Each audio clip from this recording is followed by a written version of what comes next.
Hola, ¿cómo le va a todos los chicos de sexto? Continuamos viendo principio de Bernoulli y bueno, lo que voy a hacer ahora es tratar de mostrarles cuáles son sus efectos, sus consecuencias.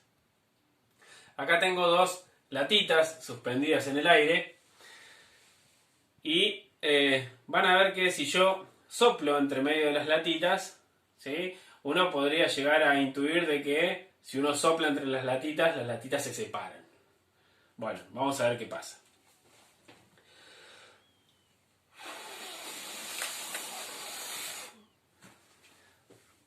Fíjense que en vez de separarse se juntaron, ¿no?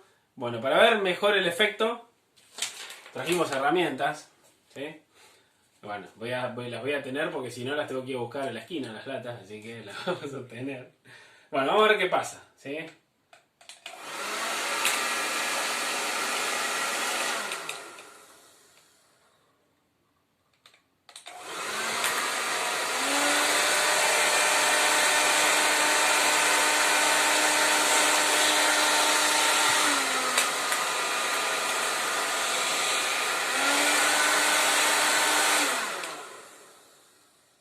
Fíjense que inclusive, cuanto más ligero es el aire que pasa entre las latitas, más se juntan.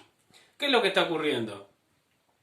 Bueno, como sobre las latas está actuando la presión atmosférica en todas direcciones, en el medio también, cuando yo hago circular aire con mayor velocidad por entre medio de las latas, lo que hago es produzco una baja de presión. Porque según Bernoulli la presión hidrodinámica se tiene que mantener igual en todos lados. Pero si aumenta la velocidad del fluido entre medio de las latas disminuye la presión. Por lo tanto, la presión exterior es mayor hacia los costados y lo que hace es unir las latas. ¿Sí? Bueno, continuamos viendo Bernoulli. Acá tengo una hoja. ¿Sí? Acá tenemos nuestro centro de mesa. Bueno, sigo con mi productor de aire a velocidad. Y fíjense lo que va a ocurrir. Yo pongo mi secador de pelo y hago circular aire con velocidad por encima de la hoja.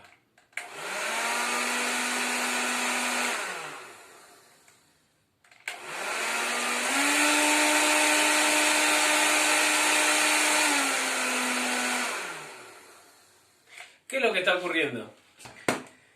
Cuando yo hago pasar aire por encima de la hoja, lo que hago es que, bueno, la presión hidrodinámica arriba y abajo de la hoja se tiene que mantener constante.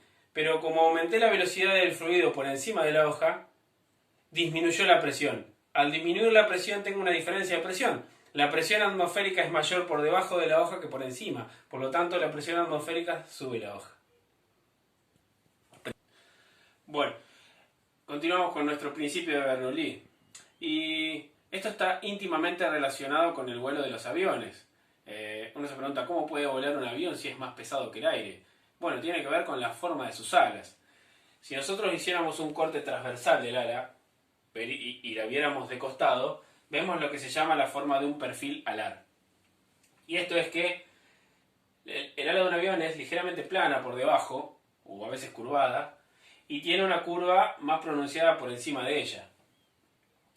¿Y eso qué provoca? Que cuando el avión tiene una determinada velocidad, el aire por encima del ala sufre una ligera compresión. Es decir, el aire al pasar por encima del ala tiene que pasar por una sección más chica. Por lo tanto, ese fluido, ese aire, tiene que aumentar su velocidad. Por lo tanto, la velocidad del aire por encima del ala del avión es mayor que la velocidad del aire por debajo del avión. ¿Y eso qué produce? Según Bernoulli se tiene que mantener constante la presión hidrodinámica. Por lo tanto, ¿qué ocurre si aumenta la velocidad del fluido? Disminuye la presión por encima del ala. Por lo tanto, voy a tener una presión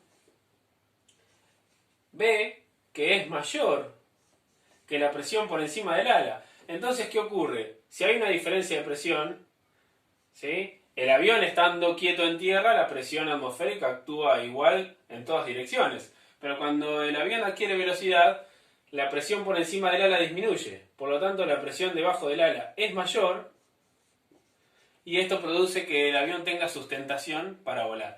Es una de las fuerzas que hace que el avión vuele. Si bien es cierto que también actúa otra fuerza que es de compresión, que es como cuando uno hace volar un barrilete. pero ese es el método por el cual el avión obtiene la sustentación para volar, gracias al principio de Bernoulli. Si nosotros vemos un helicóptero, por ejemplo, y hiciéramos un corte transversal de las aspas de un helicóptero, veríamos exactamente lo mismo. Las aspas de un helicóptero tienen, si yo le hago un corte transversal, tienen un perfil alar. Es exactamente lo mismo, es un ala que está rotando. Adquiere la velocidad del aire a través de un método de rotación y no en una velocidad lineal como el avión. Si yo tengo un avión de hélice, las hélices que están delante del avión, delante del motor, tienen también un perfil alar, de modo tal que al girar producen una fuerza, o sea, al conseguir una disminución de la presión delante de ella, consiguen una fuerza de avance hacia adelante. ¿Sí? Pero en todos los casos es lo mismo, actúa el principio de Bernoulli. Es la velocidad de un fluido que aumenta, produce una disminución de la presión.